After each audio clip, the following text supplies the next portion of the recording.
బాగి, అంజు, అమ్ము, ఆనంద్, ఆకాష్ అందరూ కలిసి బాగి వాళ్ళ నాన్నగారిని కలవడానికి వెళ్తారు. అందరూ హ్యాపీగా వాళ్ళ తాతయ్యని హగ్ చేసుకుంటారు. ఇక వంట పని చూడ్డానికి బాగి లోపలికి వెళ్ళిపోగానే అంజు బయటికి వెళ్తుంది. పక్కనున్న ఫ్లాట్లో ఏదో సౌండ్స్ వినబడడంతో అంజు చిన్న కన్నం నుండి ఆ ఫ్లాట్లోకి తొంగి చూస్తుంది. అక్కడ తీవ్రవాదులు బాంబులతో ఏదో మాట్లాడుకున్నట్టు అంజుకి కనబడుతుంది. దాంతో పరుగు పరుగున ఫ్లాట్లోకి వచ్చి బాగి బాగి అని పిలుస్తుంది. ఇక అందరూ దగ్గరికి రాగానే మన పక్క ఫ్లాట్లో తీవ్రవాదులు ఉన్నారు, వాళ్ళ దగ్గర చాలా బాంబులున్నాయి అని చెప్పేస్తుంది అంజు. దాంతో బాగి షాక్ అవుతుంది. ఒక్కసారిగా అమర్కి కాల్ చేసేస్తుంది.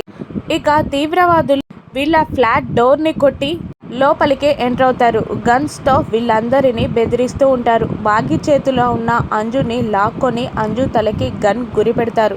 బాగి పిల్లలందరినీ వాళ్ళ వెనకాలకి దాచేస్తుంది. ఇక ఇన్ఫర్మేషన్ తెలుసుకున్న అమర్ పరుగున ఇక్కడికి వస్తూ ఉంటాడు. పైన బాల్కనీలో నిలబడి అమర్ పైన ఫైరింగ్ చేస్తూ ఉంటారు తీవ్రవాదులు. కానీ అమర్ తప్పించుకొని వస్తూ ఉండగా బాంబుల దాడి కూడా చేస్తారు ఆ తీవ్రవాదులు. బాంబు నుండి కూడా తప్పించుకొని అమర్ పైకి వస్తూ ఉంటాడు. ఇక పిల్లల్ని బాగిని అమర్ సేఫ్గా కాపాడతాడా?